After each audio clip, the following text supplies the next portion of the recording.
Bonsoir à tous et bienvenue dans cette quatrième édition des webinaires Une vague d'opportunités qui nous prépare au Océan Hackathon, qui se tiendra dans le cadre du festival Innovation Mer et Littoral du 28 novembre au 4 décembre prochain. Je m'appelle Guillaume Leroux et je serai votre hôte ce soir. Et je suis accompagné de Florence Sergent qui fera le relais du chat. Bonsoir Florence. À tous. Donc, bienvenue à ce dernier webinaire. Donc ce soir, nous allons en apprendre plus sur les différents défis du Océan Hackathon.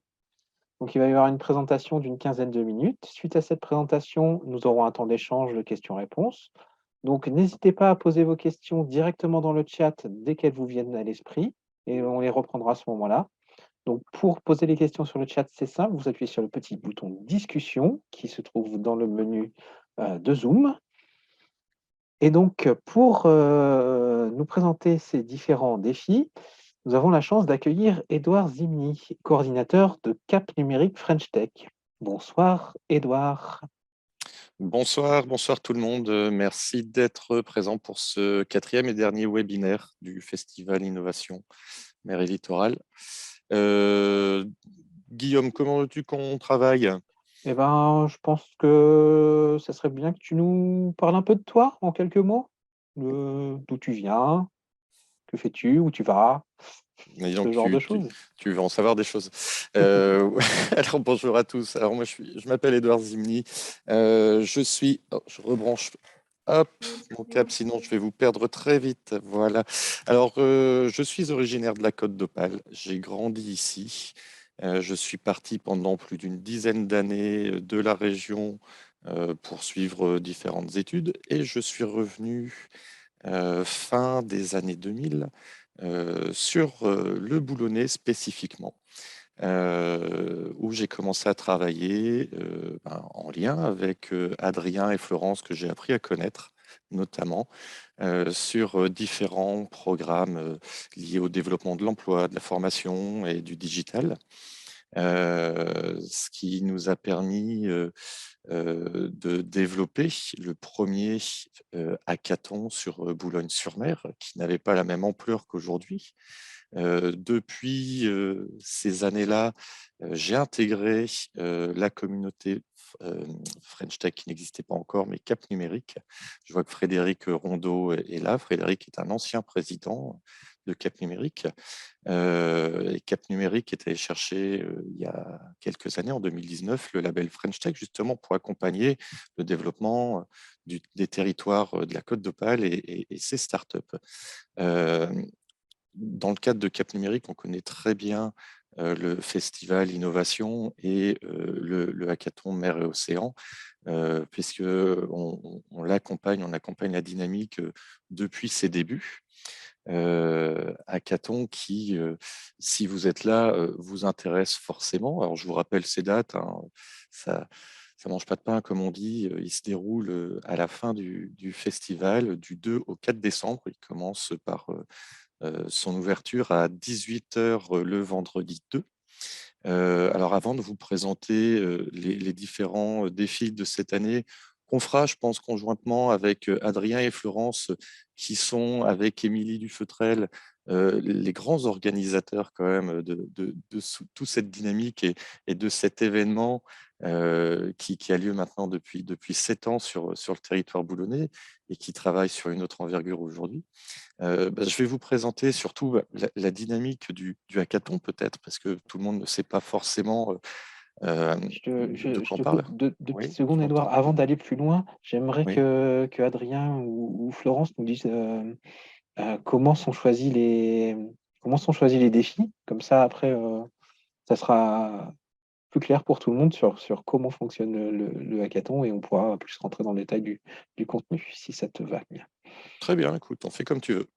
Voilà. Adrien, Florence, qui veut. Allez, bah, je me lance du coup. Les défis du coup en fait sont choisis. Comment dire? On a un appel à défis qui est fait généralement aux alentours de mai-juin. Donc on envoie aux structures locales, aux anciens participants, à toutes les personnes qui sont susceptibles de pouvoir communiquer, enfin avoir une comment dire une thématique, un enjeu sur lequel ils aimeraient travailler. Et ensuite, on a donc un laps de temps pendant lequel on reçoit des défis. Ils sont choisis, alors bien évidemment, par rapport à comment dire, leur lien avec la mer, l'océan, avec l'économie maritime, l'économie bleue, mais également par rapport à la créativité qu'ils peuvent susciter. C'est-à-dire que parfois on a des défis qui sont formulés à la base de manière presque comme des commandes, et donc on reformule généralement avec les porteurs de défis pour que ça puisse laisser place à la créativité des équipes. Donc voilà, c'est ce qu'on essaie de faire. Après, jusqu'ici, on n'a jamais vraiment refusé de défis, et tout le monde peut en déposer, structure comme citoyen engagé et curieux. Voilà. Je sais pas si tu veux rajouter Merci. quelque chose, Florence. J'ai Alors, l'impression que oui. oui, je voulais juste ajouter une chose en fait. Des entreprises peuvent aussi être porteurs de défis. L'idée, c'est de confier un sujet à un groupe et de le laisser faire foncer sa matière grise pour qu'il amène ses idées. On n'a pas toujours le temps de réfléchir, on a des idées en tête et on n'a pas le temps de se pencher, de prendre le temps de s'en occuper. Là, on se dit, bah tiens, allez, je vais le confier à un groupe que je ne connais pas, qui va s'en emparer et qui va demain me faire des propositions. Peut-être que celle qui va me proposer l'ultime va pas être celle que je vais retenir, mais en tout cas, ça aura fait l'objet de recherche et ça aura fait avancer ma réflexion. Donc, des entreprises aussi peuvent être concernées par le sujet des défis. D'accord, merci pour ce complément d'information, cet éclaircissement qui va nous aider à y voir plus clair dans la suite de la réunion. Du coup, Edouard, je te rends la parole là. Alors, bah, oui, alors avec tout ça, je ne sais plus où j'en étais. Ce que je voulais vous dire, c'était comment ça marche un hackathon. Parce qu'on a parlé des défis, on avait des défis qui étaient proposés par différents acteurs qui viennent du privé, de l'institutionnel, du public, peu importe. Tous les projets sont acceptés du moment qu'ils ont un lien avec le sujet et la thématique qui nous intéresse, l'économie bleue. C'est le fer de lance du festival et du hackathon. Et donc, pendant ces 48 heures, effectivement, le défi est donné à une équipe de, en moyenne, 5-6 personnes, équipe qui se veut surtout pluridisciplinaire. Le but, c'est vraiment de joindre des compétences diverses et variées autour desquelles le groupe qui a choisi de répondre à ce défi va pouvoir apporter une amorce de réflexion et de solutions, quelle qu'elle soit, en fonction du défi et peut-être des attendus, mais en tout cas de l'ingénierie collective qui sera mise en place pendant le week-end, et d'apporter une solution qui ne doit pas être aboutie, parce que le but n'est pas là sur ces 48 heures-là, je reviendrai dessus après, mais d'apporter les bases d'une réflexion, d'une solution qui peut aller plus loin justement derrière. Donc pendant ces 2 jours, c'est un travail d'équipe qui est intense, qui se passe depuis quelques années dans les locaux de l'Université du Littoral. Mais rassurez-vous, hein, pour ceux qui n'ont pas encore vécu cette expérience enrichissante de hackathon, vous n'êtes pas seul. Vous avez autour de vous, via le webinaire, déjà l'équipe, une partie de l'équipe organisatrice, avec le trinôme Adrien, Florence, Émilie. Vous aurez aussi autour de vous toute une équipe de coachs qui seront présentés justement le vendredi lors de la session de lancement. Donc, ces coachs peuvent venir d'horizons différents et avec leurs spécificités pour accompagner les différents groupes.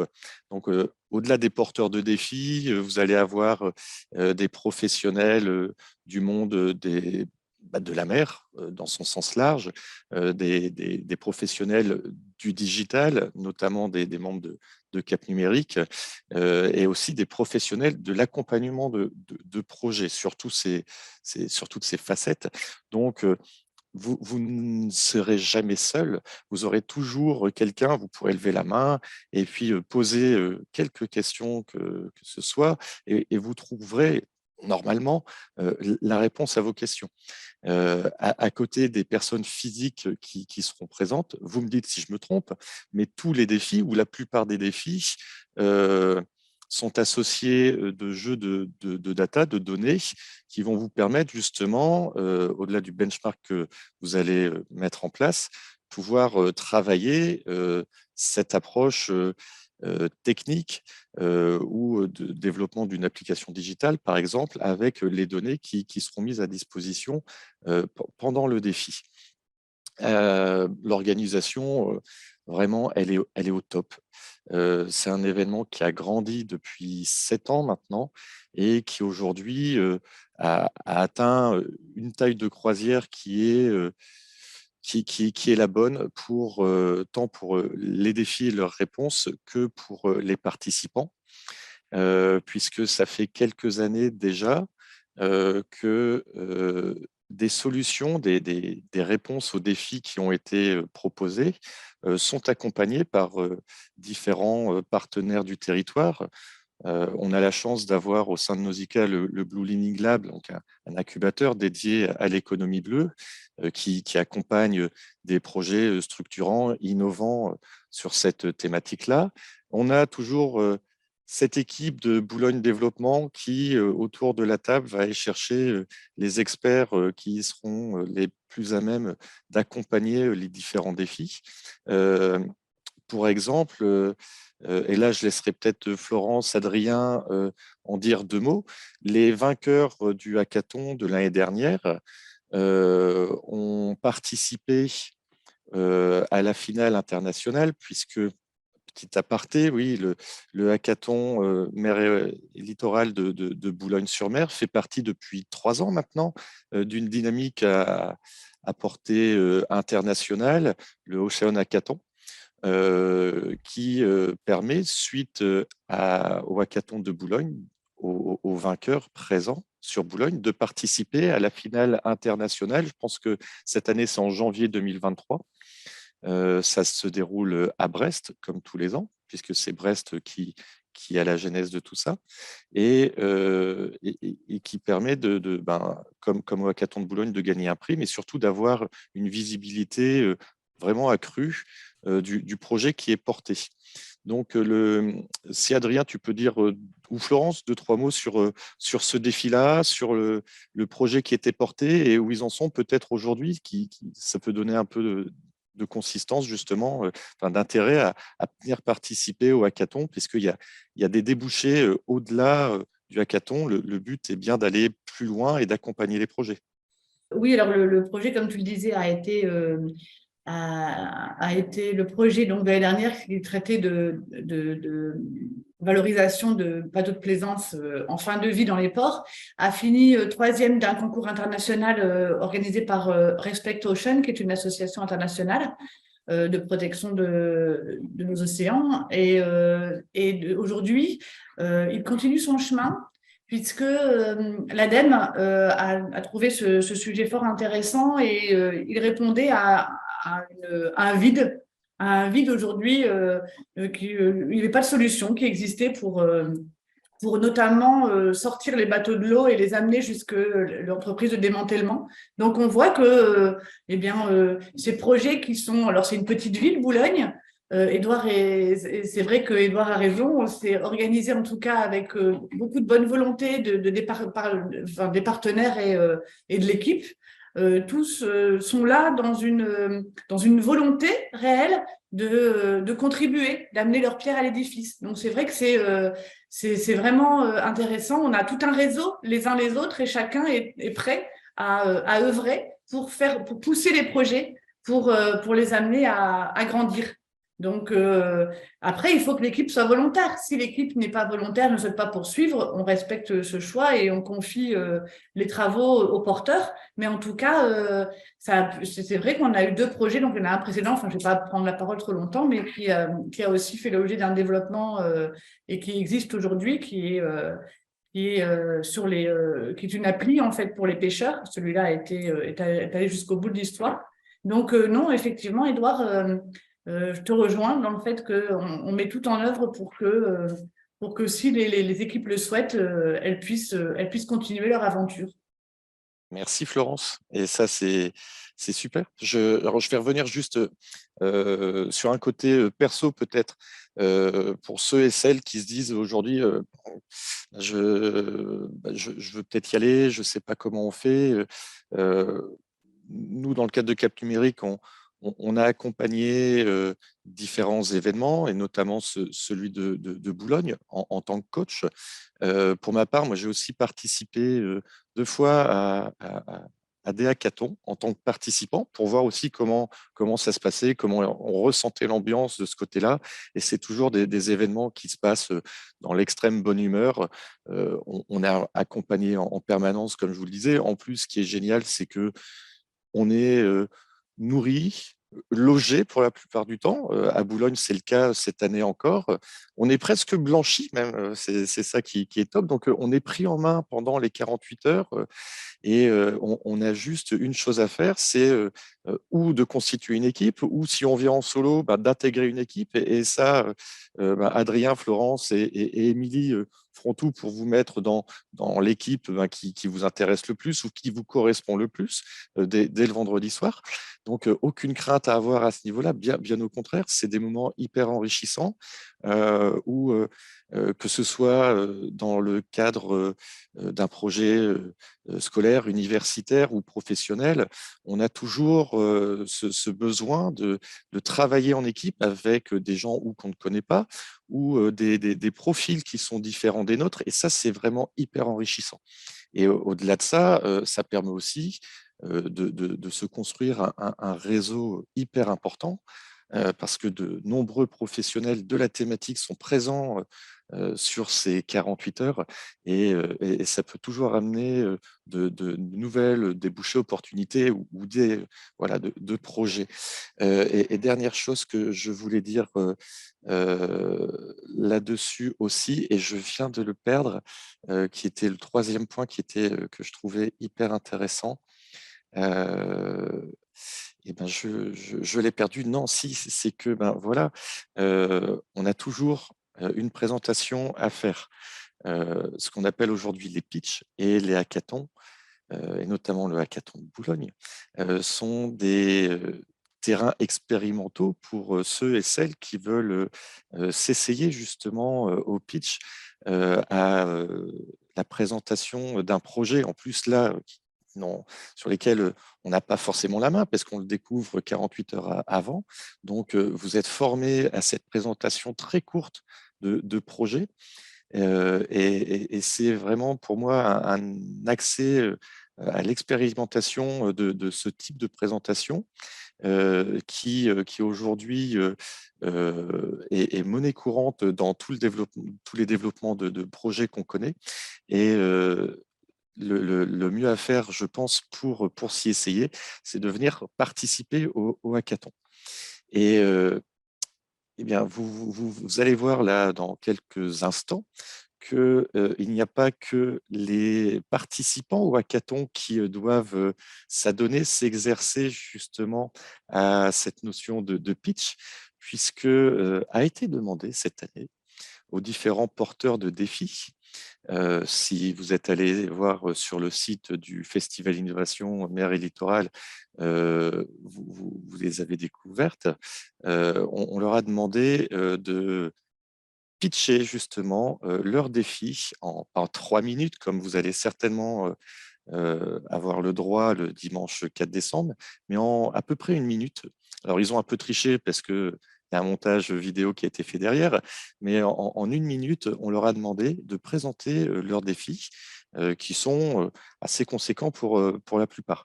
Donc, si tu veux bien, Guillaume, ce qu'on peut faire, c'est regarder déjà l'ensemble des défis, si tu peux les projeter éventuellement, si Oui, bien c'est sûr. possible.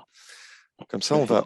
on va les regarder un peu tous ensemble. Le peu de temps qui nous est consacré, je pense qu'on ne pourra pas tous les présenter. Donc, on va peut-être faire un choix, peut-être pas forcément objectif, j'en sais rien. On va en choisir 2 au hasard. Vous voyez, donc les partenaires, comme le disaient Adrien et Florence, sont nombreux. On a la région de France, on a l'ISML, l'université, la ville de Boulogne, on a la DDTM, on a On a qui d'autre? On a l'Office de tourisme, on a donc du privé, du public, on a le Coding and Bricks, voilà, et on a aussi le campus des métiers pour lequel je travaille notamment actuellement dans le cadre d'une dynamique de diagnostic filière. Le campus, alors là, très, très rapidement, je fais de la pub pour lui, hein, c'est pas bien, je sais, mais propose, lui, de travailler sur l'élaboration d'un simulateur ou d'un serious game d'unité aquacole pour accompagner, aider les agents sur les unités aquacoles dans la gestion de leurs risques, de la gestion des pannes. Et c'est des métiers qui sont hyper chronophages avec des astreintes et qui sont hyper stressants. Donc, c'est un outil qui permettrait justement de travailler sur la gestion de tous ces paramètres pour aider les mains. Donc, on n'est pas forcément sur de la cobotique, de l'IA, enfin, j'en sais rien, mais d'aider l'humain dans la pluralité de ses tâches et de la gestion de ses phases critiques. Voilà. Alors, si vous le voulez bien, on en prend deux au choix. Adrien, tu proposerais lesquels? On va Main prendre innocente. celui de la DDTM, par exemple. Alors, celui de la DDTM. Alors, cliquons sur le site de la DDTM. Et ce que je vous propose de faire, on en dit 2 mots après, mais tiens, là, c'est de regarder justement leur petit pitch à eux.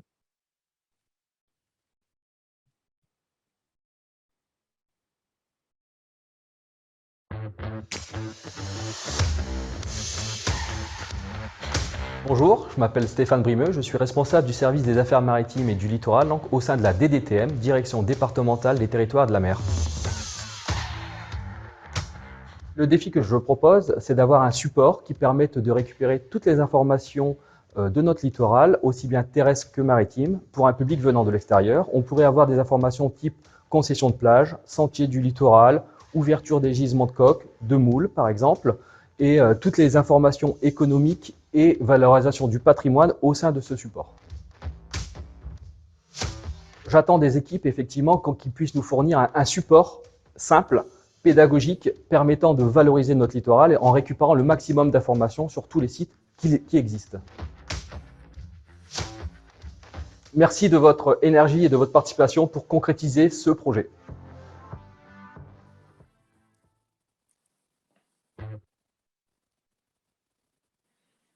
Voilà.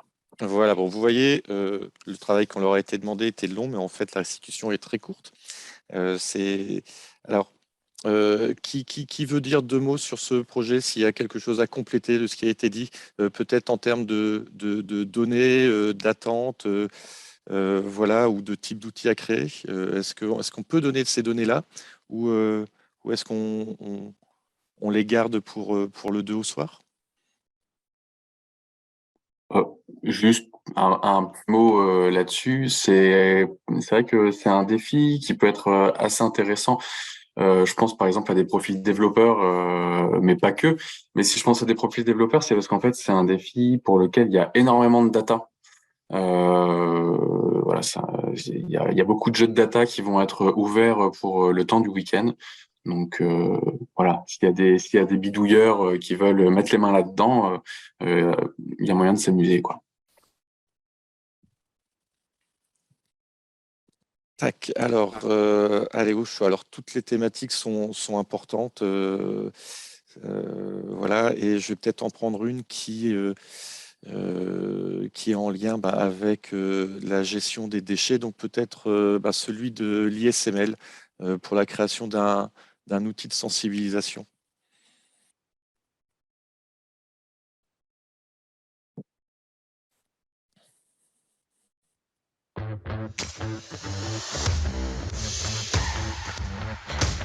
Bonjour, je suis Margot, je représente aujourd'hui l'Institut des sciences de la mer et du littoral.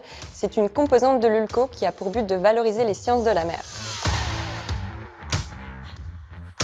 Aujourd'hui, peut-être que vous ne le savez pas, mais il y a énormément de plastiques qui viennent polluer notre environnement marin et qui viennent des eaux pluviales.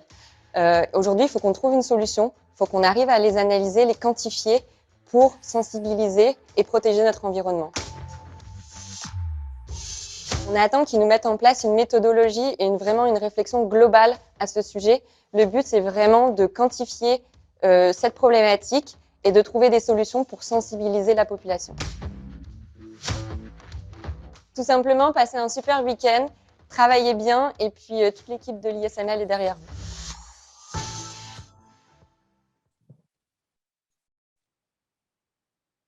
Bon, alors vous le voyez, même Margot aussi nous le dit, passez un bon week-end, vous allez forcément passer un bon week-end.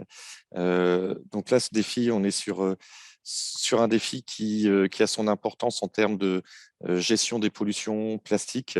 Je ne l'ai pas choisi parce que le hackathon se passe encore cette année dans les locaux de l'université, mais aussi peut-être parce que vous aurez la chance d'être accompagné par des enseignants-chercheurs ou des doctorants qui travaillent sur cette problématique qui est une forte problématique et un grand sujet de l'université et de l'ISML depuis quelques années déjà, ou de nombreuses années. Donc l'ensemble des défis sont constitués de cette même façon. Vous avez accès à l'ensemble de ces vidéos et d'une présentation succincte des défis sur le site du festival Innovation. Ce qui est intéressant pour moi, là, c'est vraiment de voir aussi que, vous voyez, la présentation qu'ils nous ont fait, elle est courte, elle est synthétique. C'est le travail qui va vous être demandé pendant ce hackathon. Après ces 48 heures de travail acharné, vous allez pouvoir présenter ce défi sous différents formats. Pourquoi pas aussi, si les organisateurs vous l'autorisent ou nous l'autorisent, à créer une vidéo de présentation. Ça, c'est déjà fait. Voilà, mais vous voyez, il y a différents formats qui peuvent être utilisés, que ce soit la présentation d'une application en création, l'utilisation des nouveaux médias.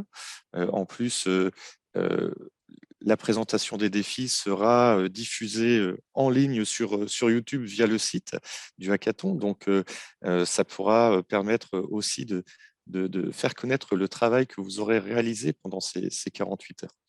Alors, Florence souhaiterait apporter un petit complément d'information. Oui, alors je vais bien ajouter une petite chose, Edouard. Tu sais, le fait que l'ISML, par rapport à justement ce sujet, a travaillé aussi avec Veolia, puisque aujourd'hui, ces sujets, ces besoins sont observés par des chercheurs d'un côté, des opérateurs d'eau de l'autre côté, comme Veolia, comme la Compagnie des eaux, comme d'autres structures, et ont une incidence sur notre ressource. Donc, c'est là où on fait le lien avec aussi notre thématique économie bleue, préservation de l'environnement, notre ressource à la fois conchilicole et derrière a une incidence sur des projets de développement qui concernent le littoral. Alors, ce qui pourrait être proposé en réponse au défi de l'ISML pourrait tout à fait être après, pourrait se développer sur d'autres littoraux, puisqu'on se rend compte, enfin moi je pense toujours au sujet qui avait fait l'objet il y a quelques années d'un projet aussi, notamment, donc c'était le fait de géolocaliser des casiers en mer, a pris aussi tout son sens avec le sujet de la cohabitation, cohabitation en mer. Alors la cohabitation en mer, on en parle beaucoup à Boulogne avec les passages de navires, avec le Brexit, avec les différents engins de pêche qui sont aujourd'hui utilisés chez nous, mais peut aussi avoir une incidence sur d'autres littoraux avec la construction d'éoliennes. Sur des périmètres qui pourraient être à préserver parce que pour éviter d'abîmer son matériel, pour éviter d'arracher, de perdre son matériel ou d'avoir des soucis avec d'autres usagers de la mer, parce que du coup, ce sont des usagers de la mer également. Eh bien, tous ces sujets, en fait, réellement concernent une préoccupation et un besoin qui est réel et qui a une incidence sur du développement local. Voilà ce que je voulais ajouter. Et tous les sujets, tous les défis répondent à des préoccupations.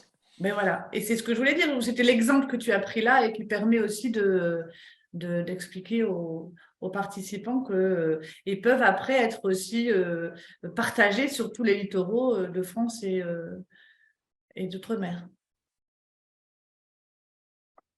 Voilà. Ok, merci. Alors, que vous dire de plus sur les défis, mis à part qu'ils sont en ligne et qu'on ne peut pas, là, ce qui est déjà à 18h32, tous vous les présenter. Est-ce qu'éventuellement, Guillaume, tu veux qu'on passe aux questions ou on continue? Dis-moi. Comme tu le sens, on a encore un petit peu de marge si tu as encore des infos à partager. Sinon, on peut passer aux questions. Il y a pas de souci. Des infos à partager, peut-être donner la teneur, peut-être si on l'a aujourd'hui, sur les places qui restent, peut-être. Ça sert encore de se dire, tiens, je vais m'inscrire, j'y vais, il y a encore de la place disponible, ou alors les places prévues, je ne sais pas s'il y avait un quota à respecter, mais en tout cas, est-ce qu'il est encore possible de s'y inscrire? Donc on a fixé un quota à 100 places, mais il reste encore des places. Donc si jamais quelqu'un veut s'inscrire, il n'y a aucun problème. Voilà, non, aucun problème. Bienvenue. Alors, vous pouvez être salarié, vous pouvez être, je vous dis, étudiant, passionné par un des sujets qui est présenté là, et puis, ou bien même participer, contribuer, parce que l'année dernière, les lauréats de Boulogne qui ont fait tout ce chemin étaient constitués d'une équipe essentiellement de développeurs à la base. Et en fait, ce qu'ils nous ont proposé, c'est un modèle économique plus que du développement à la fin du week-end.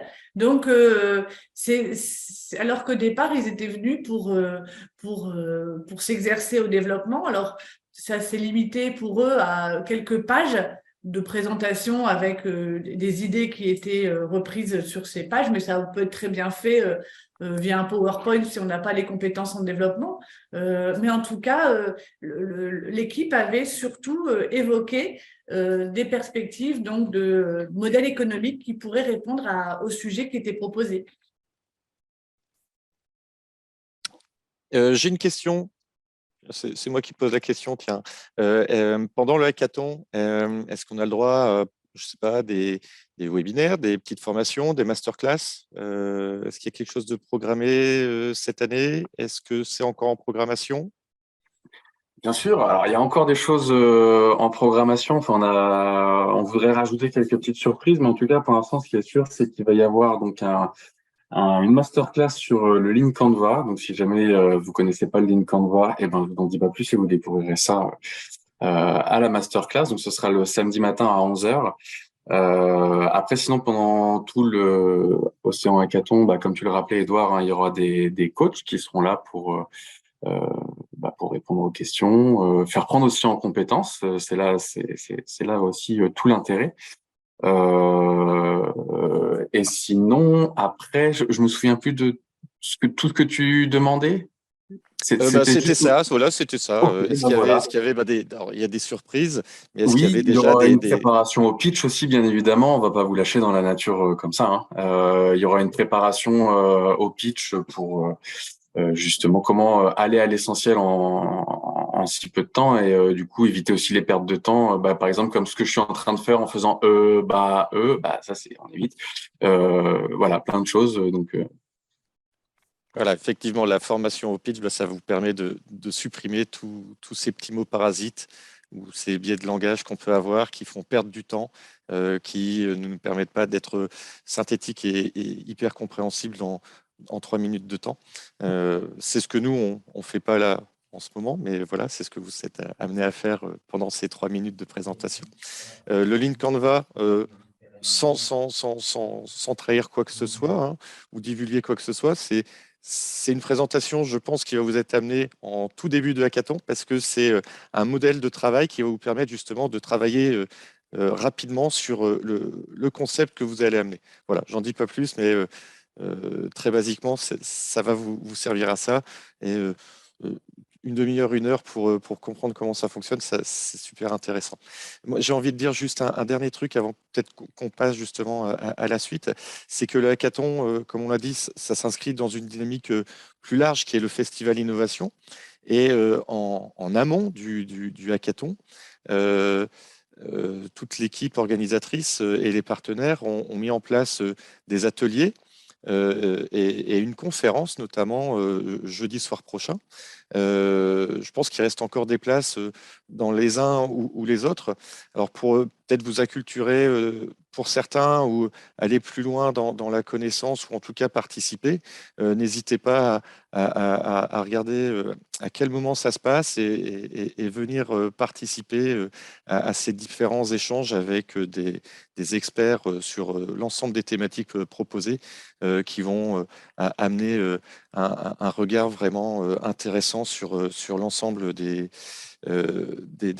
ateliers et des sujets qui vous seront présentés et qui peuvent amener peut-être des idées, des ressources ou une meilleure compréhension des défis qui sont proposés dans le cadre du hackathon de cette année. Alors, merci. En attendant qu'il y ait des questions dans le chat, je vais peut-être commencer par une question que j'ai moi. Question de Monsieur Gongora, regarde d'abord peut-être. Alors, Monsieur moi, Gongora, Vincent a levé la main, Guillaume. alors, Vincent, Oui, bonjour. oui. bonjour. J'avais une question parce que vous avez dit que justement il y avait des conférences jeudi prochain, mais j'ai un souci, c'est il y a des chances que je puisse pas y être ou y participer parce que le lendemain, genre je crois que j'ai 2 contrôles. Donc est-ce que c'est possible qu'il y ait un enregistrement ou que ouais dans le train tout simplement je jette un petit coup d'œil avant de venir. Il y a Émilie qui va répondre à ça. Chacun va prendre la parole, on va se partager. Alors, bonsoir Vincent. Donc oui, il n'y a aucun problème. Vous pouvez assister à cette conférence depuis votre train, tout simplement en vous connectant sur le site internet du festival, sur la page dédiée au rendez-vous de l'innovation bleue. Vous pourrez assister à la retransmission en direct. Donc voilà, pas de problème. Merci. Parfait. D'autres questions? Ou en attendant que vous suggériez d'autres questions dans le chat, moi j'ai une question. Répond qui veut. Du coup, pourquoi participer au hackathon en fait? Qu'est-ce que ça apporte? Qu'est-ce que ça nous apporte? Alors, c'est une bonne question. Je pense qu'on y a répondu un petit peu tout à l'heure quand je parlais de réseau d'un côté, d'acculturation ou de travail en équipe pluridisciplinaire avec des gens qu'on ne connaît pas peut-être tout de suite. Donc, on peut être amené à travailler de plus en plus dans ce cadre-là, au niveau de nos études, mais ensuite, surtout dans le cadre professionnel, quand on arrive dans une entreprise ou une structure, quelle qu'elle soit, la plupart du temps, on ne connaît pas les gens avec qui on va travailler. Là, ça permet de se confronter à ça pendant 48 heures. Ça permet d'apprendre à faire une présentation courte, un pitch. Et puis surtout, ce que ça apporte au-delà de ça, c'est de passer un week-end hyper enrichissant, intéressant, de découvrir un monde de professionnels d'horizons différents et de se concentrer pendant 48 heures pleines ou pas, hein, en fonction des envies de chacun. Là non plus, il n'y a rien d'obligatoire pour se dire on a réussi à travailler sur quelque chose qu'on ne connaissait pas forcément et on a rendu quelque chose. On l'a présenté devant un jury de professionnels et peut-être que même on va gagner ce challenge et ce hackathon et aller plus loin derrière si on a envie d'entreprendre quelque chose et pourquoi pas avec le défi qu'on a présenté. Alors, Émilie, un complément d'information ou une question peut-être? Oui, juste un complément par rapport à ce que dit Édouard. C'est vrai que quand on est jeune, quand on sort des études, c'est pas toujours évident d'établir un CV avec le peu d'expérience qu'on peut avoir. Et c'est important de faire remarquer que le fait de participer à un hackathon peut être valorisé dans un CV. C'est important vis-à-vis de l'employeur, même si c'est que 48 heures, ça montre un savoir-être qui est valorisable. Donc, il ne faut pas hésiter, il ne faut pas s'en priver. Voilà. Florence? Alors, moi, je vais ajouter deux choses. D'abord, la première, je vais prendre la parole et après, je vais la laisser à quelqu'un. Alors, attention, drone. Mais d'abord, vous dire que moi, j'ai recruté pendant 20 ans et souvent, ce qui intéresse le recruteur, c'est ce que vous avez fait à côté, ce que vous faites ou bien en parallèle de vos études ou de votre formation. Ça peut être une activité sportive. Et quand on identifie ce genre de projet, souvent, ça interpelle. Les gens veulent comprendre, ils ne connaissent pas toujours le terme hackathon. Donc, ça permet aussi de générer une conversation, un échange. Et lors de recrutement pour des stages ou autres, c'est toujours favorable pour détendre l'atmosphère et créer du lien.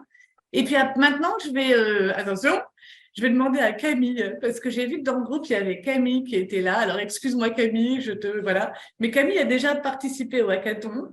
Et du coup, lui, il peut peut-être nous dire ce que ça lui a apporté, parce que, désolée Camille, j'espère que tu m'entends, mais tu ne vas pas m'en vouloir.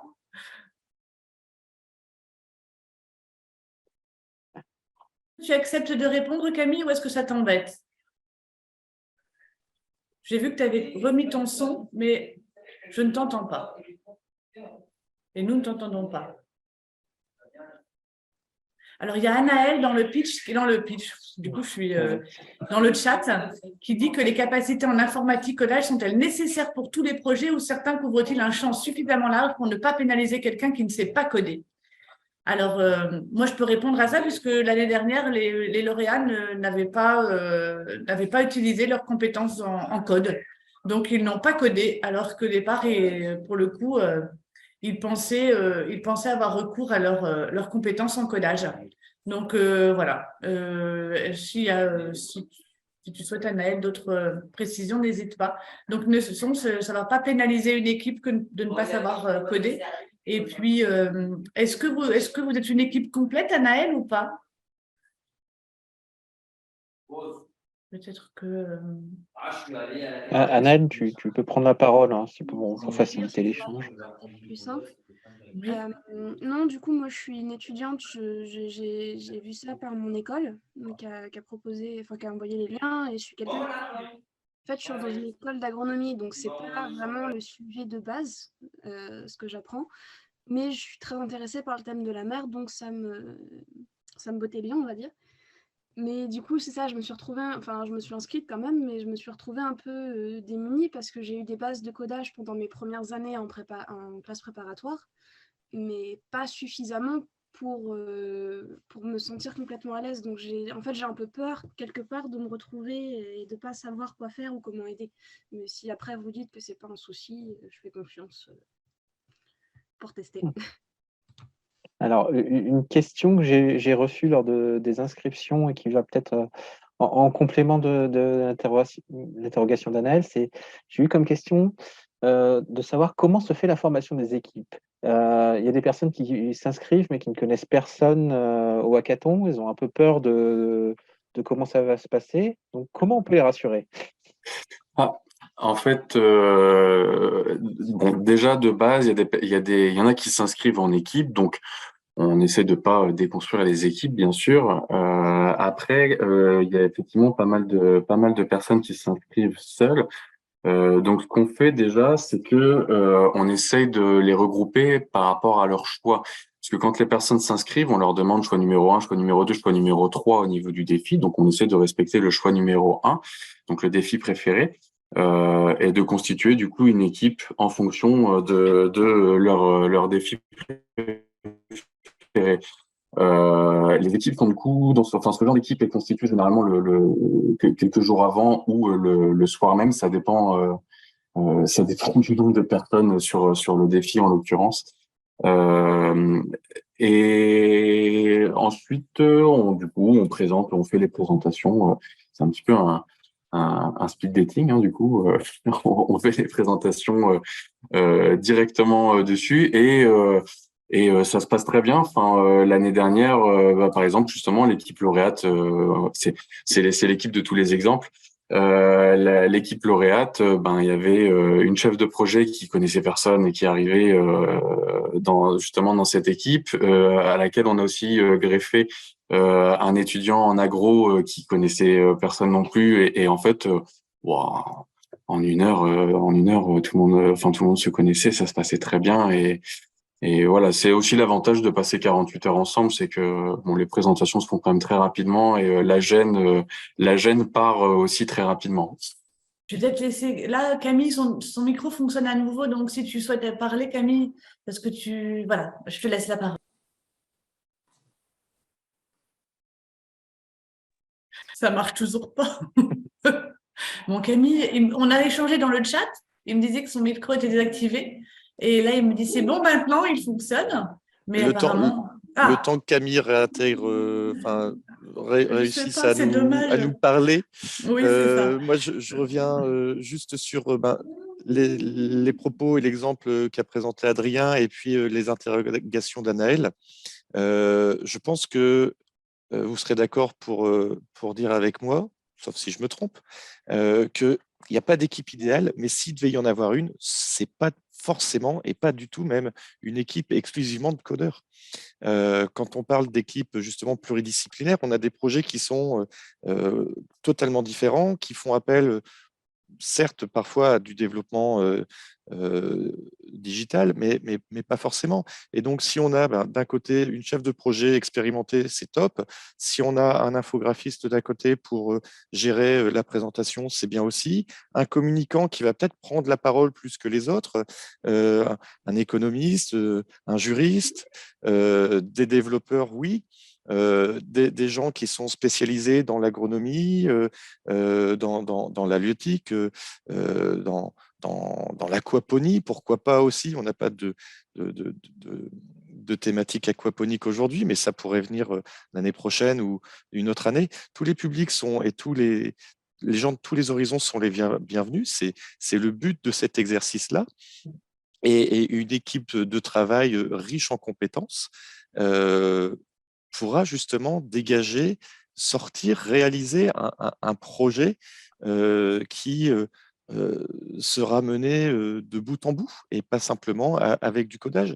Donc, on tend même à privilégier des groupes qui se connaissent mais qui travaillent peut-être pas tous sur la même formation et la même visée professionnelle pour enrichir justement la réflexion sur le défi qui aurait été choisi.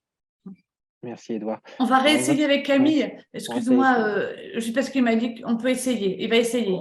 Allô? Ça marche, Camille. Ah, merveilleux. Donc voilà. Je peux ajouter une petite information là-dessus. L'année dernière, je me suis retrouvé avec 3 programmateurs dans une équipe de 4. Donc, j'étais le seul qui avait un peu cette vision de l'halieutique. Et nous, le sujet, c'était la création d'une application pour les pêcheurs. Et voilà, en fait, j'apportais un peu mon expertise là-dessus. Et après, les codeurs, hop, ils sont partis. Ils ont fait, ils sont partis. Ils ont lancé l'application. Voilà, ils ont bossé là-dessus. Ok. J'ai une Frédéric. Oui, vas-y, oui. Oui, bonjour à tous. Ouais, c'était juste pour dire, parce qu'on a un lycéen, et peut-être pas que un, parce qu'il y a Antonin qui est avec nous, il est en terminale, et même quand on n'a pas une grosse compétence, on a carrément sa place. Il y a déjà eu des équipes de lycéens qui ont participé, ils sont éclatés. Et donc Antonin, merci d'être là ce soir. Et si tu as des potes qui veulent participer lycéens, ils sont carrément les bienvenus, et parfois peut-être que ça paraît un peu technique, mais en réalité, chacun peut amener sa pierre, et c'est vraiment une ambiance super cool, comme nous disait Edouard. Donc, encore merci d'être là, et puis on se retrouve. Et si tu as des questions, n'hésite pas. Et sinon, on se retrouve pendant le hackathon. Bye. Alors moi, la réflexion de Frédéric me fait penser à une question. Est-ce qu'il y a un âge plancher? Là, je vais prendre la parole. Oui, c'est moi, excuse-moi. Oui, alors, on a demandé à Antonin une autorisation parentale puisque, en fait, on déborde, on est sur le week-end pour des raisons de sécurité, d'assurance. On a demandé l'autorisation parentale et même pour l'image, en fait. Donc, Antonin nous a fourni un document pour que ça puisse se passer correctement, quoi. C'est par précaution. D'accord, mais il n'y a pas d'âge, qu'on soit lycéen, adolescent, même retraité, retraité, si tu veux, voilà. Tu as toujours, au contraire, même je dirais, des fois ça amène une histoire et notamment sur des sujets un peu plus touristiques ou autres, et ça amène aussi un regard plus alimenté par toute l'expérience personnelle. Donc Non, moi, je vois pas. Après, le format, il y a des personnes plus âgées qui restent très, très jeunes, n'est-ce pas? Très bien. Est-ce qu'il reste des questions ou des compléments d'information que vous souhaiteriez? Corentin souhaite prendre la parole. Bonsoir. Bonsoir Corentin. Alors, quelle est ta question? Donc j'ai une question. Donc nous on est l'équipe d'UNIA Salamien. On avait quelques questions. Du coup, est-ce que les sujets seront distribués aléatoirement ou est-ce qu'on vraiment on va pouvoir choisir notre sujet? Là, c'est Adrien qui va répondre. Ok. Non, les sujets seront pas distribués aléatoirement. En fait, on a demandé donc sur les inscriptions, on a demandé à chaque fois donc vos préférences. Le but c'est de garder à chaque fois votre défi préféré. Si jamais on a demandé 3 choix, c'est pour essayer de redispatcher. Par exemple, si jamais il y a un défi qui est relevé que par une équipe de 2 personnes, on va essayer de rajouter des personnes, par exemple des personnes qui se sont inscrites seules dans ces équipes-là. Mais on essaye vraiment au maximum de vous faire garder votre choix numéro 1 et au pire des cas votre choix numéro 2. Mais voilà, ce sera, si jamais vous êtes inscrit sur un défi, c'est 90% de chance d'avoir ce défi-là et voilà. Ok, parce qu'en fait on a mal fait l'inscription. En fait, on s'est inscrit sur un seul des sujets. On n'avait pas très bien compris. Donc c'était juste pour savoir. Bon, vous avez un peu triché, du coup, vous serez forcément sur ce sujet-là. Mais bon, faut pas le dire. Non, on m'en dira pas alors. Corentin, s'il y a un autre sujet qui vous intéresse, le groupe et toi, c'est peut-être le moment justement de dire à Adrien, tiens, voilà, je te renvoie nos autres choix de défis. Oui, on avait quelques sujets qui nous intéressaient. Je suis en train de me connecter en même temps parce que je n'ai pas le site sous mes yeux. Mince, c'est où? Alors, je l'ai passé sur le chat il y a quelques minutes. Sinon je l'écrirai dans le texte. Je passe dans le chat. Comme ça, Ouais. Sur le contact sur le site, Corentin, si tu veux, tu peux nous envoyer un mail. Adrien et moi sommes destinataires. Donc, si tu veux ajouter, ça facilitera le travail d'Adrien en début de semaine prochaine pour dispatcher et vérifier que l'ensemble des défis est couvert. Voilà. Et pas de souci. Et on avait juste une dernière petite question, si ça vous dérange pas. Non. Vas-y. Donc en fait, nous, on voudrait en savoir plus. Après, peut-être ça a été dit, je suis arrivé en cours de route. Excusez-moi si ça a déjà été dit, mais on voudrait savoir un peu si vous attendez, par exemple, une application qui soit développée ou juste des images de pensée, des choses comme ça. Non, pas besoin de développer une application en 48 heures. Alors, il y a déjà des gens qui ont réussi à faire quelque chose de fonctionnel en 48 heures, mais non, vraiment, c'est pas ce qu'on attend. Ce qu'il faut, en gros, vraiment l'objectif du hackathon, c'est de plancher sur une idée et donc de travailler cette idée sous tous ses aspects. Ça va être le business model, ça va être les éventuels freins qu'il pourra y avoir. Voilà, c'est travailler l'idée dans sa globalité et puis après du coup travailler une présentation de 3 minutes, un pitch en fait qui sera présenté à la fin du week-end devant un jury. Mais pas besoin de coder une application fonctionnelle, etc. Non, pas de stress là-dessus, tout va bien. Ok, bon, ouais, parfait. Je transmettrai ça à l'équipe alors. Alors, Anaëlle nous dit dans le chat qu'elle a le même souci, du coup, même punition. Tu écris un mail sur l'adresse de contact sur le site internet en précisant le deuxième choix qui pourrait t'intéresser. Et Adrien se fera une joie de traiter au mieux ta demande. Voilà, je n'ai pas de questions en réserve. Une dernière intervention de quelqu'un avant que l'on conclue? Alors moi, juste pour préciser qu'on a cette année, on démarre donc le vendredi soir avec les porteurs de défis, les coachs qui seront présents, les partenaires qui nous soutiennent. Donc, c'est le lancement, ambiancé un petit peu en musique et on dîne tous ensemble. En fait, Adrien et Émilie nous ont concocté pour vous accueillir avec beaucoup de délicatesse et de douceur. Et du coup, on partage tous le repas, ce qui favorise l'échange et la connaissance en fait entre nous. Et puis tout le long du week-end, on a tâché de varier les repas. Donc le petit déjeuner, voilà, on vous gâte au petit déjeuner. Et puis le midi, on a sollicité plusieurs food trucks pour limiter aussi le gaspillage alimentaire et puis vous permettre d'avoir des repas équilibrés. On n'a pas fait pizza matin, midi et soir voilà. Mais en tout cas, l'année dernière, alors on verra, on n'a pas encore finalisé ça. L'année dernière, on avait fait une petite promenade après le repas, une balade au bord des quais de Boulogne, ce qui permettait aussi aux gens de l'extérieur de découvrir jusqu'à Nausicaa et d'avoir une balade digestive. Donc, on verra si on la propose cette année, mais pourquoi pas. Mais en tout cas, on est ravis de vous accueillir la semaine prochaine et de passer 48 heures avec vous. Peut-être une dernière question de Jimmy et de Vincent, et après on conclura. Jimmy. Alors, j'avais juste une question. Alors, est-ce que c'est déjà arrivé qu'un porteur de projet, de défi, ait 2 défis à l'hackathon? Alors, tu veux dire 2 équipes qui répondent à son défi? Non, 2 défis à ce moment-là. 2 défis. Oui. Je crois que par le passé, on a dû avoir ça, un porteur qui avait 2 défis. Ce n'est pas le cas cette année. L'année dernière, ouais, on a eu Édouard, hein. On a eu par le passé, ouais. On a eu ça. Merci beaucoup. Voilà. Et Vincent? Et Vincent? Oui. Oui, du coup, moi, c'est plus une question d'infrastructure. C'était, est-ce que ça se fait dans des box à l'université ou comment c'est exactement?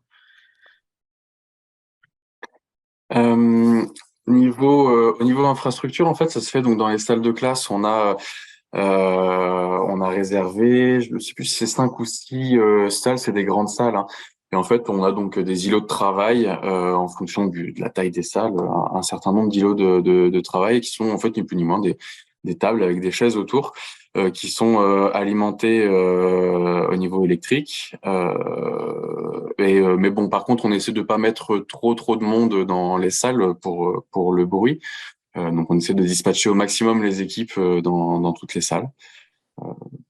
Je crois comprendre la question. Sur d'autres territoires, il y a des hackathons qui mettent une équipe par box. Là, ce que disait Adrien, c'est que tu peux avoir plusieurs équipes qui vont être réunies dans une même salle et travailler en open space, en fait. Et à côté de ça, les pitchs se font dans un amphithéâtre. Il n'y a pas de pitch, de premier pitch technique ou autre qui se passe à l'intérieur de la box. Tout le monde passe les uns après les autres avec un choix aléatoire de passage. Mais il y a un passage devant tout le monde en amphithéâtre. Voilà. Je ne sais pas si ça complète la réponse. Ça complète bien. Et j'ai une demande d'information d'Anaël sur le chat qui demande au niveau du matériel, y a-t-il des choses à disposition? Faut-il ramener son PC personnel, papier, crayon, etc. Effectivement, c'est toujours bien de ramener son PC. Après, sinon, on a tout ce qui est crayon, papeterie, on a des post-it, des chevalets avec des feuilles, je sais plus comment ça s'appelle là, des paperboards. Il y a plusieurs choses comme ça qui sont mis à disposition. Mais par contre, c'est vrai qu'avoir ton PC, c'est quand même toujours bien, notamment pour faire la présentation, d'ailleurs, on la récupère en fait en clé USB. Ah oui, d'ailleurs, c'est une bonne transition pour dire qu'au niveau de la présentation, c'était bien de pouvoir avoir une présentation, de privilégier une présentation qui puisse s'exporter en PDF, parce que l'ordinateur dans l'amphi n'a pas forcément, par exemple, des logiciels comme Prezi, je crois, ou enfin bref, des logiciels un peu spécifiques. C'est un PC de cours, et donc voilà, du coup.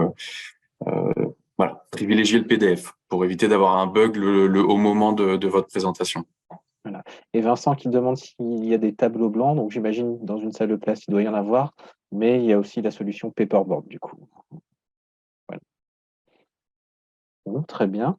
Si tout le monde est d'accord, on va conclure. Donc, je voudrais remercier Édouard, Florence et Adrien pour toutes ces précieuses informations. Donc, rendez-vous lundi pour le début du Festival Innovation, Mer et Littoral, et vendredi, du coup, pour le hackathon. Je vous souhaite bonne chance, bon courage à tous, et merci encore. Au revoir. Merci à tout le monde. Merci Bonne à soirée. vous. Émilie.